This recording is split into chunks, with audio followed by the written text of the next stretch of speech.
The Limelight podcast is showcasing more underground music again, and I really appreciate Chris Russo from Highwind out of New Jersey stopping by today. And what we're going to do is we're going to listen to Never Sitting Pretty real quick and get a taste of the new singles that he just released. And I think this is something you're going to thoroughly enjoy on the Next Gen Pop Punk playlist, obviously exclusively on Spotify. So let's check this out right now.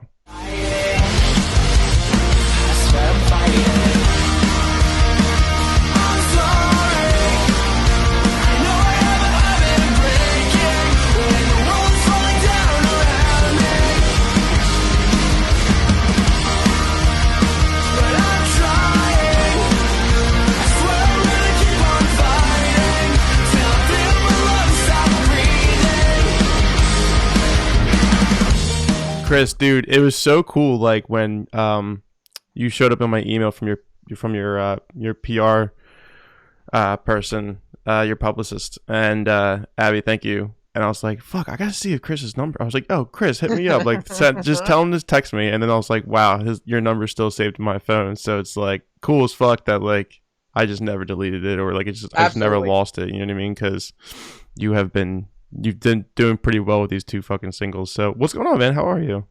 I'm doing well. I've had a busy ass couple weeks, but doing well.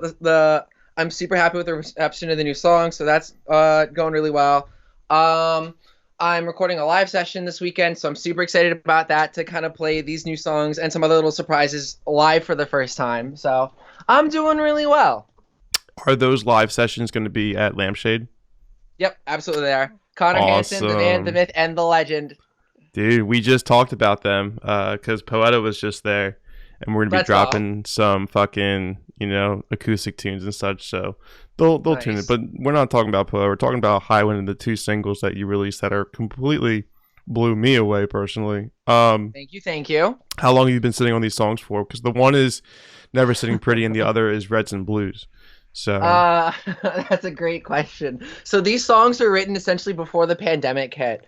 Wow. Reds and Blues was like done basically before the pandemic hit. I finished Never Sitting Pretty probably 2 or 3 months into the pandemic, and after some garbage with my now ex-bandmate and trying to go to different studios to get these songs recorded, I finally recorded them in October with Adam Sachoki. We had a blast recording these. We were like the same person. It was kind of wild. And then I got the songs mastered and ready to go by April, I think it was, and then I put them out in August. So I've been sitting on these songs for just about 2 years now. Wow, I'm sure that was extremely stressful. So I'm happy that they're finally like, yes. Oh my God, having these songs be out was like a weight lifting off my shoulders, because there was so much garbage between writing and releasing.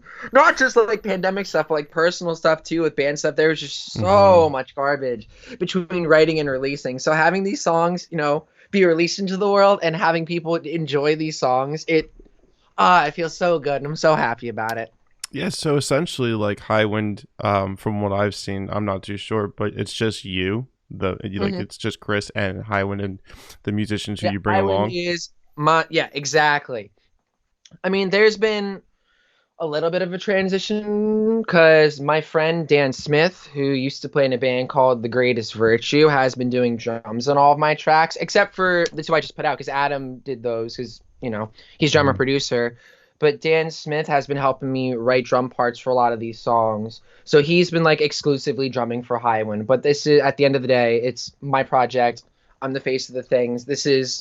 Highwind is Chris Russo and the friends I bring along the way. Yeah, and what made you decide on a band name in general instead of your actual real name, or coming up with a stage name in a sense? It just felt a little more natural to have this persona of Highwind be like, the music that I do. I feel like the name Highwind kind of encompasses me as a person, because it ties in, video game stuff that I would play when I was a child. I was so set on finding like a band's persona name for this project, and it just came naturally. So I'm like, yeah, it works. Screw it. We're going to name this project. It's going to be called Highwind, and we're going to see if people like it. Using my real name just didn't feel natural for a music project, Like, I always liked the idea of being in a band, but being in a band was always really, complicated and tricky growing up. So I said, screw it. Let's just put on the face of it, call it a day. This will be my project. It'll be the music I write, and this is the name it's going to go under. It just felt more natural to do it that way. Cool.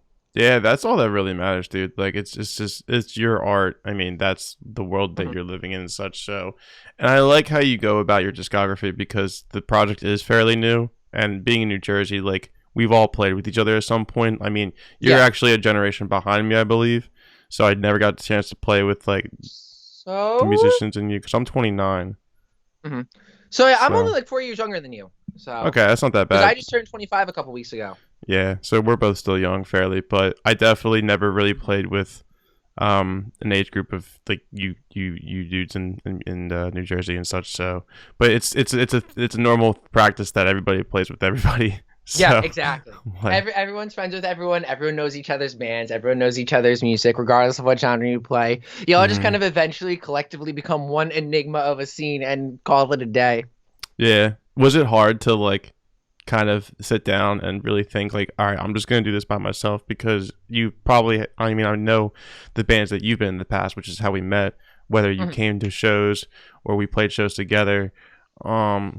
But what kind of made you decide that you were going to take the music career route on like just a by yourself kind of situation? You know what I mean? Yes, I do know what you mean. And I was just sick of having all of these ideas in my head and having people tell me, no, it's not a good idea. We're going to roll with this instead. Yeah. So like I said, screw it. CJ Rorella is one of my best friends on the face of the planet. He graduated from Berkeley. He knows a great deal about music and music production and all that good stuff. I was hanging out with him just venting about the situation, about being tired of being in bands and just being frustrated with the music scene at the time before I started Highwind. And I had these demos at the time. Afterlife, the first single that came off of the first EP, I had this demo and I had a couple of other songs just ready to be recorded. I'm like, hey, CJ, can I record a couple demos with you? Can we just go for it?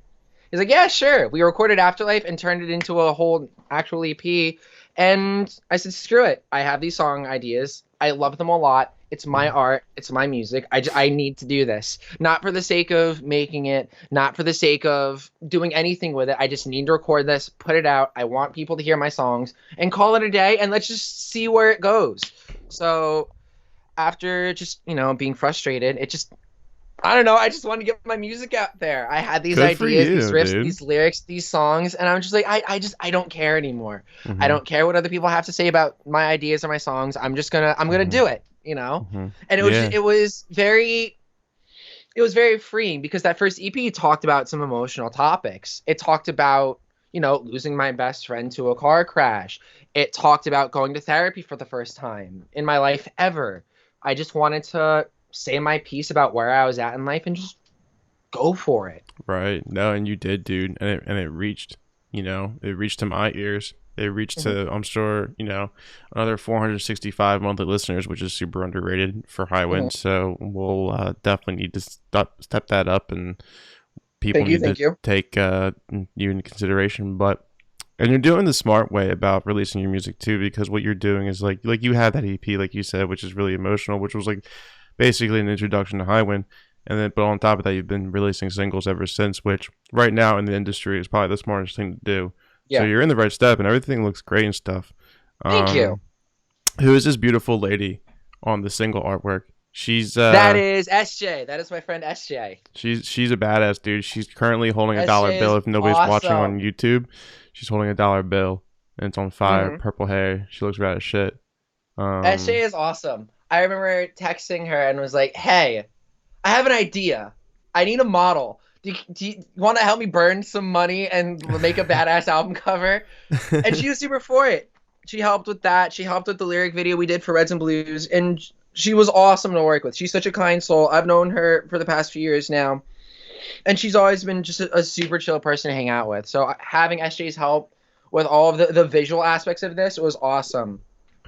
Yeah, you know exactly what you're doing with the visuals and such. Like even the singles with 2023 Crash and Burning, like it has like a very retro vibe to it. Yeah, there's a theme for sure, and like that's really well for branding at such an early stage of the band and stuff. Like there's not I see some bands that like don't.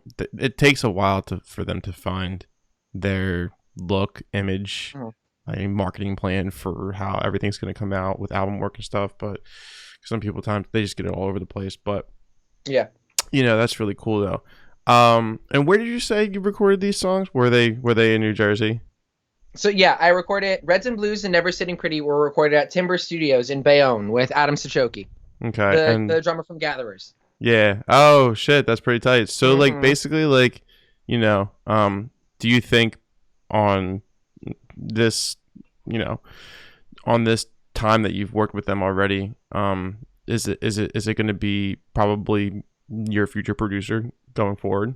Um, it's funny you say that because I have such a weird outlook about producers and production. When I write songs, I try to find the best producer for those singles in mind. Mm, So like when I did Crashing Burning, I went to Jack Rose, who plays in a band called Skyline, because I wanted a very honest, raw, hey, this is a rock song. I'm in a tough place. Jack, I know you're good at capturing raw emotion. Let's do this.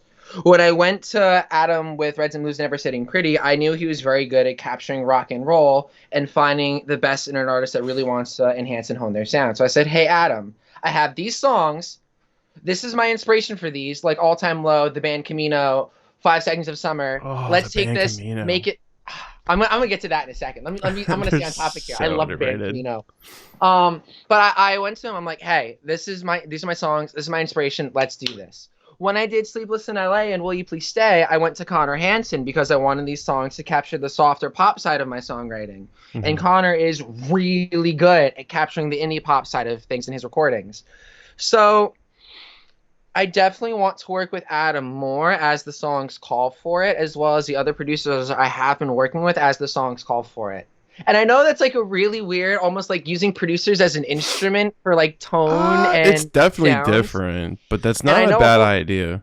Yeah, I know a whole lot of people don't do that, but it's the way my brain works. All of the pieces have to fit together a certain Mhm. way for the songs to come together the way I want them to. Does that make sense? Well, you're diversifying your discography. You're not really like setting it into one writing direction. You're kind of like experimenting in a sense with the sound. So Exactly. it kind of makes sense. Like for real. Like I mean, anytime I would go to a producer, I would always try to stick with the same one because they already kind of have an idea with what we're working with and the future sound. They're essentially an extra band member. That's what like I usually preach to find. But from your standpoint, I if it works. It works. That's great because nothing is concrete in the music industry for success. It's like Absolutely. Agreed. you gotta really pursue what you think is best for the band, the market plan, everything. Like it doesn't have to be it's definitely not a step-by-step process. I mean, to a certain extent, yes, but like not with. But every coming to step-by-step producing and process such. is different for each artist or band or whatever part of the music industry you're in. Mm-hmm. Yeah, for sure. And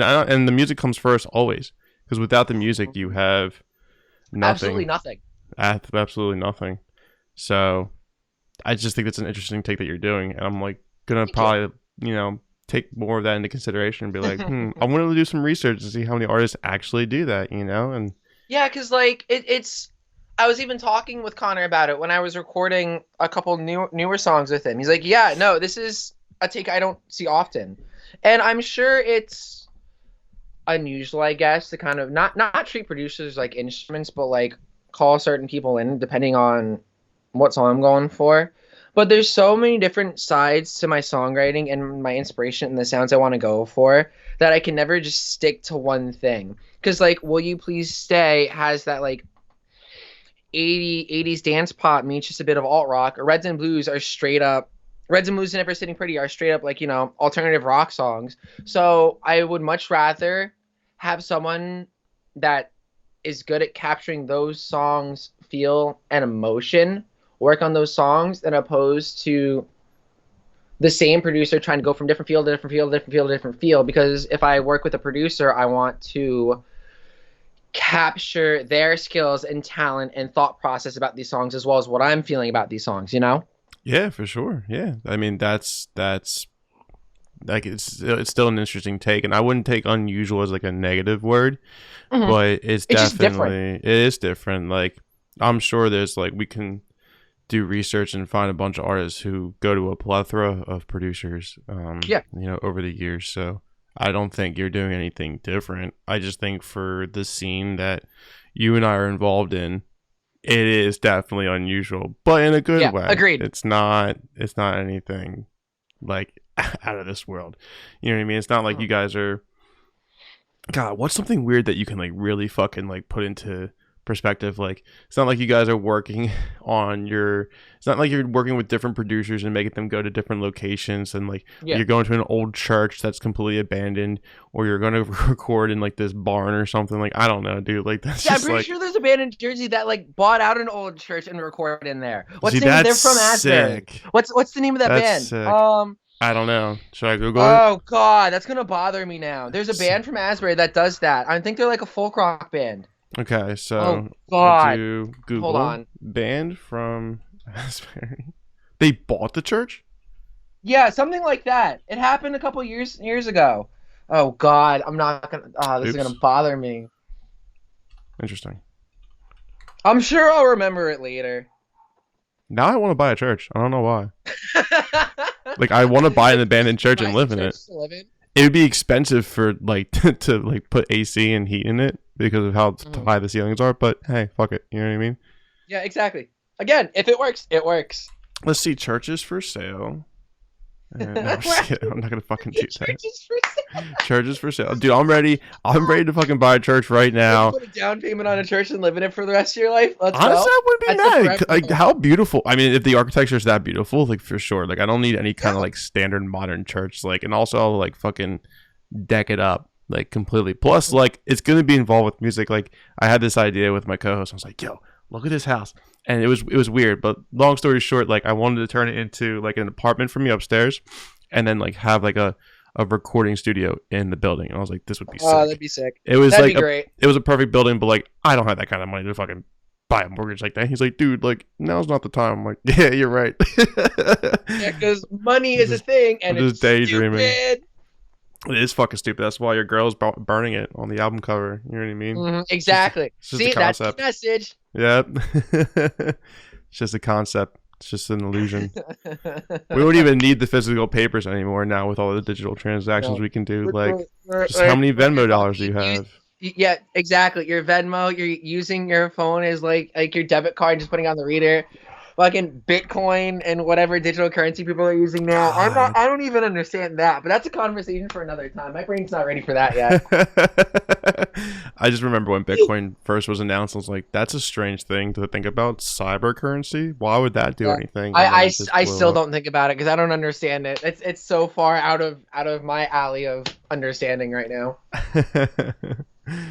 But dude, yeah, I think personally with these two singles, they're definitely the best that you have ever released. Thank you. So like, and it's kind of a change of style to your older songs in the discography. So like what would you say kind of inspired you to put out these two singles and go in a different direction with the writing process for them?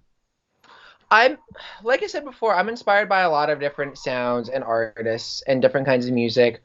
A lot of my inspiration has been like the indie pop alternative rock side of things. Like the band Camino has become such a huge inspiration for me. The singer K-Flay is a huge inspiration for me. The band Now, both their older stuff and newer stuff, is a huge inspiration of mine.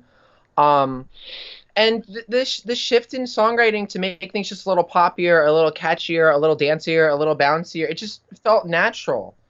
Like, it sounds natural.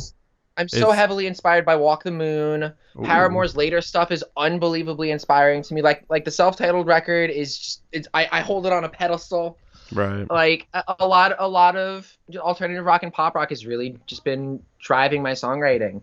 So the more I listened to it, the more natural it felt to just encompass that side of music, and said, yeah, here, we're gonna try to write this kind of chorus over these kind of parts and make it work. And obviously there's still a little bit of that angst, that pop punk side of things to me, because I still love the album So Far From Real by Cauterized to this day. The Danger Summer is the band that got me into alternative rock. As It Is are my favorite band of all time, and a lot of their pop punk and alternative rock stuff is still what I listen to daily. So a lot of that angst and that energy is still there, but I just want to hone it and make it a little, not friendlier, because that feels like the wrong word to use, but make it a little more accepting to people. Does that make sense? Mm-hmm. So would you say the Dangerous Summer basically inspired you to pick up a guitar? Um, it didn't inspire me to pick up a guitar because I had a guitar and was taking lessons at like 12 years old before I started listening to them. It inspired me to start writing. It inspired me to find my genre and kind of find my sound when I started playing, playing in bands and songwriting when I was like 17, 18. Um, they're the band that definitely encouraged me to get into alternative rock and start writing and playing out and trying to discover what being in a band or being a music artist was like. The Permanent Rain by the Dangerous Summer in particular really opened my eyes to what kind of music I was into and what kind of music I wanted to play. Because before that, I was just like listening to little bits and pieces of everything. Like Paramore was in my ears, video game soundtracks like Gran Turismo 4 soundtrack or the Tony Hawk soundtrack were in my ears. My parents listened to a lot of 80s rock growing up, so that was in my ears. Mm-hmm. But I didn't really know what kind of music I wanted to play or write up until I heard The Dangerous Summer. And then everything else just kind of trickled in from there. I'm a huge fan of Reach for the Sun. That album got me into him like hardcore. And Paul Levitt, I think, is a goddamn genius, dude. And for those of you who don't know Paul Levitt, he has worked with like All Time Low, I the Breather, The Dangerous Summer. He's got like a pretty good like catalog of bands that walked through his studio, and like Dear Maria, Count Me In. Mm-hmm. Like that's literally Paul Levitt, dude. Like fucking, he's a genius, dude. You should. Genius. I think that would be a good combination for a producer, would be you and Paul Levitt. He might be a little expensive, but dude, I think that would be fucking perfect for you. Like if he listened to these songs, I guarantee you he'd fucking dig them like 100%. There's two people. No, there's three people in particular that I have the dream of working with as far as producers go. He's one of them. Sam Gwen is one of them. And then the guy who did the OK record by As It Is, Mike Green, I think his name is. Okay. I think that's his name. I can never remember his name, but I know his discography because I remember taking a look at it and be like, oh, wow, I listened to all of these records and love the way they sound. So those are like the big three. And Sam already knows I want to work with him. I love Sam Glenn and love Burning Passion. What a lovely human being to talk to. But I want to work with him. Paul Levitt would be a dream. Those are the big three right there. Absolutely. Yeah, he worked on, oh, that's because All Time Low was on that one. For the Punk Goes Crunk. He probably did Umbrella for him on that collab album, but he did Amorosa, and what's one? The Census Failed. There's one more noticeable one in here. Gwen Stacy. So yeah, dude, I think Gwen Stacy. Wow, that's a throwback. Yeah, that's right. Isn't that fucking crazy, dude? Like, that's God, a throwback. That makes me feel so fucking old. Like, I'll never forget. Like, all I would do is I would carry like 4 CDs with me to school, like in middle school on the bus, and it'd be 3 Cheers, Breaking Benjamin, I forget which album it was, I can't remember, Hybrid Theory, and Meteora. So it was like those 4 albums, like I would just carry with me on a fucking daily basis. Cause that's so cool. 3 Cheers was literally, he worked with Hit the Lights, but not their older such stuff. It's, I guess this is newer. Hit the Lights. What album is it? Invicta. That I know that record. That was the record right before Summer Bones, and I really like both of those records. I think Paul Levitt's a very underrated producer, and you know what's crazy, dude? Like, and you know, I saw this. We talked about having him on the podcast. Eventually, he'll come on soon. I don't know when, but we'll figure it out. But long story short, dude, he posted a picture of Dear Maria, Count Me In going platinum, like the single, and dude, that was because of TikTok. Because remember when it like went viral for like a month or so, the song did, like it was so crazy, and then all of a sudden, out of nowhere, just right. Like, it's been around forever, so, like, how, like, all of a sudden it's just, like, retrending in itself, like, what a crazy concept to think. Weird, and it's just so finicky, man. The internet is, like, a musician and artist's best friend, and also its worst enemy at the same time. Because it's just, there's always this random chance of, hey, you're next floating around, you know? And it's just every artist, in whether it be music or photography or streaming or whatever, it's just, there's like the little golden snitch flying around, like, hey, I'm in front of you, come grab me. Yeah, you know? It's right there, dude. It's just such grab a it. finicky little tool that we have nowadays. That's incredible, dude. What a fucking crazy world that we're living in right now. I'm still trying to wrap my head around TikTok, and I know it's been around for a while. I'm still trying to wrap my head around it. It's not easy, dude. I've talked about it multiple times. I'm tired of talking about it. I'm sure the listeners are tired of talking about it or hearing about it, but it's easily like the number one tool for musicians right now. I mean, or any brand basically, but you have to use it. If you're not on it, you're really just like you're just putting your career at a very high disadvantage, and a high handicap. So I see you on there. I have your TikTok right here in your tag. So people will say it's at Highwind, New Jersey. So because I have it and I was posting on it consistently for the longest time. And then some personal life stuff happened, some mental health stuff happened that I wanted to make sure I took care of before I did anything else. And I just never got back to it. And I have like ideas when I get around to posting on it again, but it's the one social media I have such a hard time staying consistent with, because like we were talking about before we started this, like I work full time, I still go to school, I'm still doing the Highwind thing, I have my relationship I want to make sure I keep intact and all that good stuff because that's important. It's just so hard to find time to get content up on there as well as everything else, because it feels like the game now is making music and then put everything you've got into TikTok and then record another song or two and then put everything you've got into TikTok. Like it's such a weird dynamic, and I want to make sure I'm harnessing it. It's just so hard to get back into it since I fell off it a few months ago, Yeah, but don't like burn yourself out with it. Like for instance, like we've talked about this like off the air. Like I'm working like 8 days straight, 10 days straight now. So it's like hopefully that will come to an end like after this is done. And the rest of my month doesn't look that bad. However, I haven't posted TikTok in 6 days. I felt somewhat guilty in the beginning, but at the same time I don't, because I look at other people's profiles and it's basically like, they go 4 days, 5 days without posting a video, then they post one, then it blows up. Like, it's just, you just have to create good content. Like, it's fine, dude. Like, people have these theories for the TikTok algorithm, and I think they're just all bullshit. Like, I think people just don't know. I think people are just, like, speculating and, like, trying to make predictions, but, like, they're all wrong. Like, you know what I mean? Like, and because of how well TikTok has worked for so many people. So, I just think the only complaint about TikTok is the community guidelines, because it's, like, they're very sensitive, which is also not a bad thing because you don't want that kind of content up there. So, like, I get it. There's a reason for it, but just try to get it appealed. Like Jesse Lee, like we had him on the podcast. Dude's like about to hit 500,000 followers soon. He posts every day, sometimes twice a day.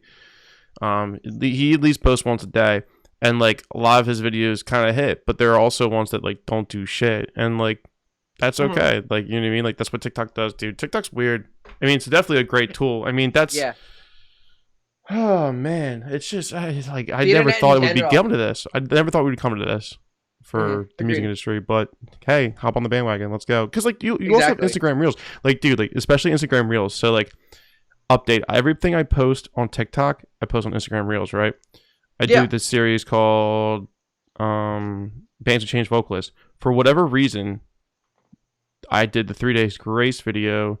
It just blew up on Instagram Reels like 2 weeks ago, and it's been up there for a month. Like, so random. Why? So weird. Yeah, why? Weird. Like, out of all those videos, like, I don't understand. Like, why is this just blowing up a month later? Yeah. So who the fuck knows, dude? TikTok. I was someone posted a thing like, "Where'd you get your artist name from? Here's where I got mine," and then it cuts to whatever thing you stitch. And it was literally just me taking my phone, pointing it at the Kingdom Hearts dialogue. We're naming the raft Highwind.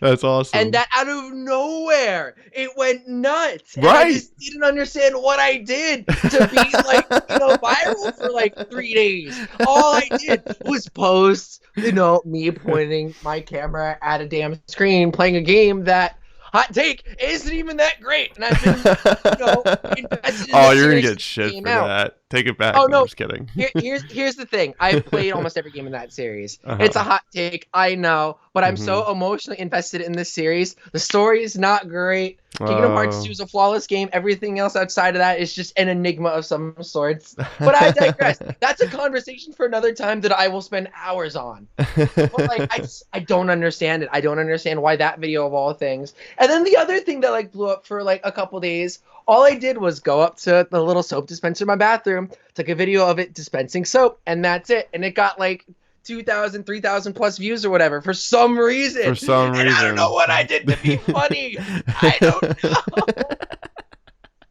like what the fuck? Dude, we're just struggling out here trying to make good content for our music. Like, that's all we're trying to do. Like we don't even know what we're doing. Like I told Zach, like I bought a ring light. I was like, you're not gonna believe like what I'm about to do. Like I'm gonna start making TikToks. He's like, dude, no, you're not. I'm like, I know. Like I don't even know what I'm gonna be doing, but I'm gonna try to figure it out. And here I am, still trying to fucking figure it out. So. And we'll be figuring it out for the rest of our lives because the music industry is an enigma that is ever changing. Not evolving, just ever changing because no one knows what the fuck we're doing. Are you going to launch this year in Lancaster? I have no idea, if I'm being completely honest with you. Have you ever been there? I have not yet. Really? Oh, it's very informative. I suggest going. Yeah, I'm down. Send me dates. Send me information because I don't remember when it is this year. I'll be blatantly honest. I've been so focused on everything I'm doing in my circle that the only like event, festival, concert, anything I plan on going to is Anne Berlin at the Wellmont Theater. That's the only thing I have planned so far. Nice. So yeah, I know the first show is September 11th.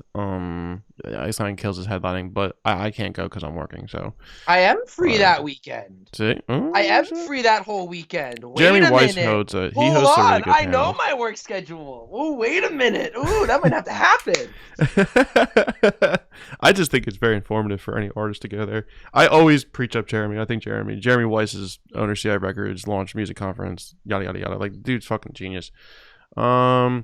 But anyways, back to the music. So what is the next step for you? Do you have plans going to the studio like relatively soon? Do you have songs ready to be recorded? Are other songs done and recorded? Like what's going on, dude? I may or may not. And this is, I guess this would be the first time I really talk about it publicly. I basically have a record's worth of songs ready to go. I have a record's worth of songs ready to go. Well, they're not recorded, but they're ready to go into the studio. They're like done. Oh my god! Like wow. Mastered, ready. They're done. Wow. Good they're for like ready, you. Wow, you're really ahead of the game. Whenever I want. There's that. There's some videos done. Like I said, I'm going to the studio this weekend again to record a live session for something special that I'm planning. Obviously because I know like not everyone is ready for concerts yet. Not everyone feels safe enough to do so, and I totally understand that. So for those who don't feel safe enough going, I'm going to have something super special planned for all of these songs that are going to be released down the road. As well as, actually booking shows again because I want to get out there and play. Obviously, the world on fire permitting. But I want to there's so much content backed up at this point that I'm so ready to release. It's just trying to figure out when to do it and how to do it, Yeah, you're being strategic about it. You're actively thinking. You're working smarter, not harder, in a sense of the situation. Mm-hmm. That's it. Because I don't want to just throw everything out all in one spurt and then not have anything else prepared. I'd rather take my time, release it when it feels right, or release it when all the plans are in place and good to go, and then go from there. But yeah, there's an entire record's worth of songs just sitting on my hard drive, mastered and ready to go. Connor Hansen did these songs. They were mastered by John Markston, who did like Drug Church. There was someone else he did that I really liked that Connor was telling me about. He did Belmont, which is cool. He did Drug Church. There was someone else he did that was really cool. Belmont is rad. Yeah, no, there's that. There's a third one that I really liked. Oh my god. Wait a minute. Oh, it's gonna eat at me too. I'm so bad at names. I'm so sorry. Me too, dude. That's the same thing. That's like me with song titles and lyrics. Like I don't remember lyrics and I don't remember song titles, but I could tell you like albums and the years they were released sometimes. Like it's really interesting. So, but yeah, all these songs were recorded with Connor Hansen and Tom's River. John Markston did all the mastering, and they sound so good. If you like the pop side of things off of Reds and Blues and Never Sitting Pretty, you'll like our approach to these songs. We had a lot of fun with them. When they're coming out, couldn't tell you because I don't have a release date set yet. But we'll hear them eventually. So let's talk about the band Camino before we sign off. So like, yes, this band is to me, even though they have 2 million monthly listeners, I think they're an extremely underrated band. And agreed. One of my brother's good friends introduced me to this band, and I was like, wow, like this is fucking incredible. She's like, yeah, they toured with like 5 Seconds of Summer, and they toured with something. I was like, that's so weird. I was like, they're like just a modern alternative pop band. Like they're just really fucking catchy, and I think Try Hard was just like a really good intro for an album. Try Hard is absolutely phenomenal. Yeah, and that's their only album that they have. So see, and it's funny too because I remember seeing the band Camino open for the Dangerous Summer when they did like their big comeback tour. when That's when the crazy. self-titled record was a thing. I remember That's seeing the band. It was the crazy. band Camino, Microwave, and Dangerous Summer. Oh my god, Microwave. They're so Mhm. incredible too. I know. It They're was this cool lineup. such nice guys. Tito's the fucking Absolutely. man. I love Tito. They're such a cool band, such phenomenal songwriters. But like with the band Camino, I remember seeing them and like, ooh, this will be a band to watch out for. And then I remember the guys in the Dangerous Summer while they were on stage talking about how the band Camino got in like Taylor Swift's personal playlist or something like that at the time, Whoa. and everyone was going nuts over that. Yeah, and this is when they were like still a relatively new band. They were the opener on this Dangerous Summer tour to maybe like, I don't know, the Foundry holds what, 500 people? Roughly. Something like that. Mm-hmm. So out of nowhere, this band that was playing to not a whole lot of people, like maybe within the next year or so, just blew up out of nowhere. Yeah, and It Taylor was Swift wild. has a huge like cult following. So anything Uh-huh. that she says, they flock to Yeah. it. You know what So I as mean? soon as she put the band Camino in there, it's like, okay, game over. This band's gonna blow up. Just wait. Is her personal playlist on Spotify? Oh, this was like, oh god, how long ago is this? This I mean, was like probably 3 or 4 years ago. longer than that. It has to be. Jesus Christ. Oh god, when did the Dangerous Summer self-titled come out? That came out what, 4 years ago? I'll tell you right The when now. they did their big comeback, something like that. I mean, This they was a released that while single. ago. They released that single, which was pretty good. Fuck them all. No, this is Um, long before that. This was long before that. I didn't even know This- the band this- Camino was like a band at all. Yeah, because Dangerous Summer put out Fuck Them All. 2010. What is this? They No, did the it's record live. with the big wave on it. Oh god. I'm gonna 2018 was their self-titled. So yeah, you're correct. God, that's wild to me. That was 2018 already. Wow. Yeah, I know. I mean, dude, well, it doesn't help that like 2020 and 2021 literally went by so fast because of the pandemic. Like we just have Yeah. been doing absolutely nothing for Mhm. 2 years. We just wasted, not wasted, but you know what I mean. Like 2 years has gone by, and like we've been done having nothing. to change our productivity because the world's been on fire. A virus has been taking over everyone and everything around us. Yeah, So like we're doing podcasts on Skype because we can't do it in person. You know what I exactly, mean? Like, exactly. I'm vaccinated. I'm ready to fucking go out there and have a good time. So I don't Yeah, give a shit I'm in the anymore. same boat. I have my vax card, my wallet, and everything. I'm ready to go play some shows. I gotta get that shit I- laminated. I have a couple shows booked, and I'm so ready to play them and announce them. Oh, I'm ready for So- you, dude. But nonetheless, like, I just think these singles are fucking phenomenal. And Thank you. What a great release for them recently, and it fits perfectly with the next gen pop punk playlist. So I'll put the link in the description so you guys can go check I out his appreciate you single. putting me in there. It It's- means the world. It's the 4th one down on the top of the playlist, so you gotta check it out, bruh. It's dude. I appreciate really good fucking music, and like when it's just like it just hits me in a certain way, like I didn't know As It Is like released I Lie to Me, and I was like, wow, this is actually a pretty good bop. Like, So good. It's such a banger. yeah, I know. I never I'm really. biased. I have that band tattooed into my skin. I'm biased. Well, that's okay. You let me biased. Like that's why like I defended MCR for years, and like all of a sudden now everybody's an MCR fan. So whatever, that's cool. Mhm. I don't care. I love that It is band. what it is. I'll just hide in my corner and cry because I defended them first. But the playlist in general just has a lot of different styles of pop punk. So I just strongly suggesting that, and we'll do that. Just go check it out. But Chris, I appreciate you stopping by. What a great fucking set of releases. And now that we know Thank you for that having you me, and have thank you for your music kind coming words. on, dude, absolutely, man. Like I'm super stoked for you. So I just I can't wait to see. I can't see what the future holds. Like it's cool that we have these underground artists on, and I think you are number. Let's see, one. You might be number 4 of the underground artists on here. Maybe 5. I can't remember. But I appreciate being in the top 5. but it's cool because the first, no, definitely 6. Because with Sales I still Ahead, appreciate the being ones in you the top forgot. But what I'm saying is like Seafloor Cinema got signed to Pure Noise, so it's like it's cool that I'm seeing like these underground artists come on. I know, dude. So good. It's cool that I'm seeing them come on. Like these underground artists are coming on to the podcast, and then they're like becoming like they're making a full-time career out of it. That is Which pretty is sick, fucking which is cool, great. dude. You love to see it. You love to see Absolutely. it. You know what I mean? So Mhm. cool. So, but yeah, and you also have to check out his other single, Reds and Blues, at Highwind New Jersey and Jay on TikTok. on Instagram and on Twitter is at Highwind New Jersey Band. Correct. Okay. Highwind Band New Jersey. Highwind Band New Jersey. Everything else is Highwind NJ. For sure. Thanks for coming by, dude. This was super tight. Thank you for having me. You are the best.